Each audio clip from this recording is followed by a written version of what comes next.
Hi guys, welcome to Hoops Junction. Everybody wants to automatically pin LeBron James as the greatest player to ever play the game. And I understand it because you're just living in the times, you're enjoying his game. But I feel like we're doing him a disservice when we keep comparing him to who is most people's definition of the greatest of all time, Michael Jordan. These guys play different positions. These guys have different careers. LeBron James' career isn't over, so he could possibly add more to his resume. But this is where I have to draw the line here. As an NBA fan, it's very irresponsible to want to say that LeBron James is the greatest of all time. You might say, like, okay, he's the greatest all-around player you've ever seen, and that's fine. But to say somebody is the greatest of all time, it comes with a lot of weight. You have to compare him to his contemporaries. You have to compare him to the past and the present, and you're going to eventually compare him to the future. And the thing is, there are certain things in his career that we can't necessarily overlook. And the same thing with Michael Jordan. There's certain things in his career that we can't overlook as well. You know, he didn't get out of the first round until like Scottie Pippen came along. That was like 7 years or whatever, 7 to 8 years, but they never got out the first round. You know what I'm saying? And people could say, well, LeBron got out the first round before Michael Jordan did. Or when they compare each other's careers and stuff like that, you know, at certain ages. But here's the thing. LeBron James, as great as he is, and as much as people love him, you got to call a spade a spade. You know, even when you look at the advanced metrics, Michael Jordan has a shorter career than LeBron James. And his stats still remain like top of the line, you know what I'm saying? So, but besides that, if you want to run down like career-wise, you're talking about a guy that has 5 NBA MVPs. You're talking about a guy that has 6 championships. You're talking about a guy that shot 50% for his entire career. His entire career, from start to finish, 50% basically, 49.7, 50%. You're talking about a guy that's never lost an NBA Finals. There's who can we say? I think Bill Russell probably never lost, maybe he's lost 1 NBA Finals. But for a guy who's a shooting guard to average as many points as a center, Wilt Chamberlain. Do you hear me? Michael Jordan and Wilt Chamberlain have the same career average. And you talk about a guy that averaged who scored 100 points in a game before. There's just certain things that are almost blasphemous. You know, people will say, well, he's in the conversation. He's in the conversation. Once you lose the finals, any player that you are, compare yourself to Michael Jordan, you're not in the conversation anymore. You can have 10 championships. You can have 12 championships. If you lose championships, you're not in that conversation anymore. Somebody that, let's just put this in perspective. If I take a test and you take a test, if I get a 97 and you get 100, who has the better grade?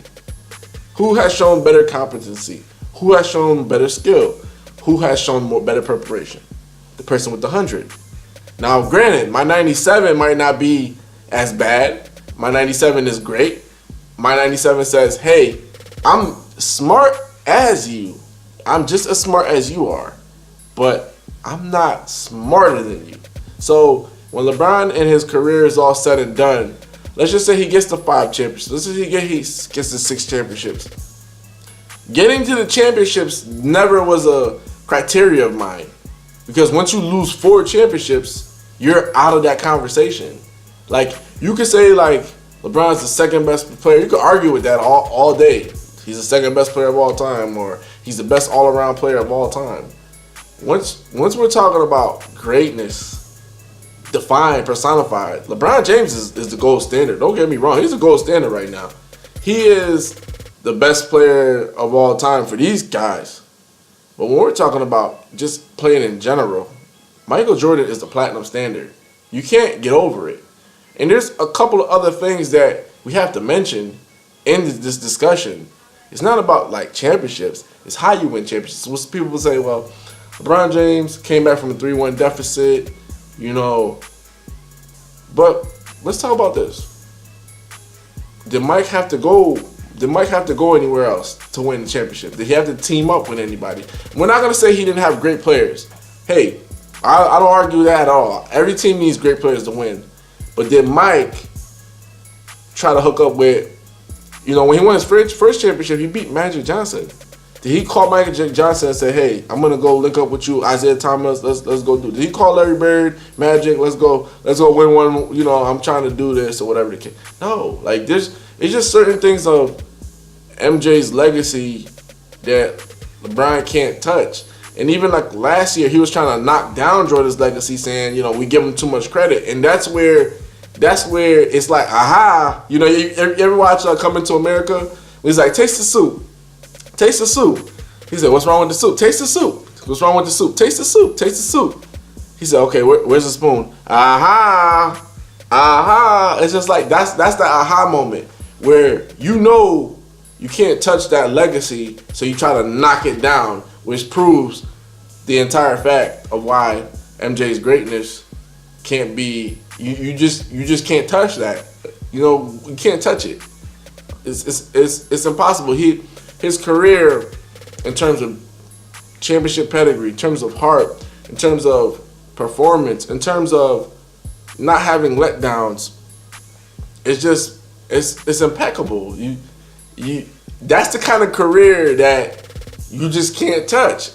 You can't touch, you can't tarnish it. If you try to talk bad about it, you tarnish it. And that's what has me bugging right now, especially with these ESPN writers. You know, when they start like down talking Michael Jordan, it's just like, you were the same beat writers, you were the same kids that had his poster on the wall. You still buy his shoes, but you're talking down on the guy, which makes no sense to bring up another guy in LeBron James. You can't down talk one to bring up the other, and that's why the comparisons are not fair. You know, I love what LeBron is doing. He's the only guy that has heart out here today, because a lot of these other guys, they're just very, very, very, very soft. Besides, even KD is soft. Well, I'll say it like that, because you don't go team up like with a team like that. So, but like Curry, Draymond, Klay Thompson, you could give those guys credit as well as being some of the, and Kawhi Leonard, those are some guys I have a lot of respect for. But like most of the league in general, no. But this is the thing, we can't jump to saying LeBron is the greatest of all time. You know, people will come up with scenarios, well, if he does this, then he will be the greatest of all time. He wins 3 championships, if he three-peats, so what? Michael Jordan has three-peated twice.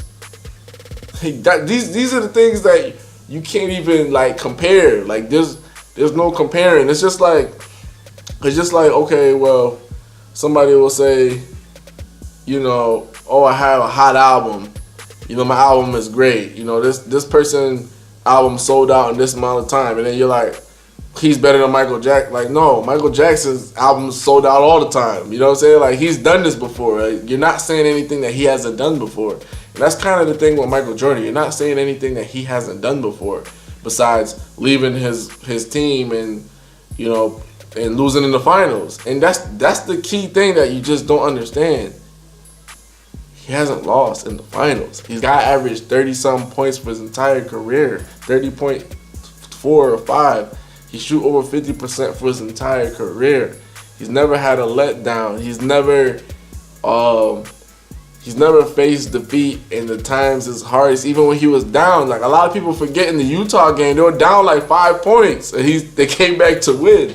A lot of people I don't know what it is. I don't know what the disconnect is. I don't know where the disrespect comes from.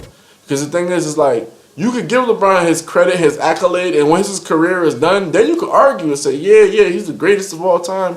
You know, I'm digging that. Respect to you, bro.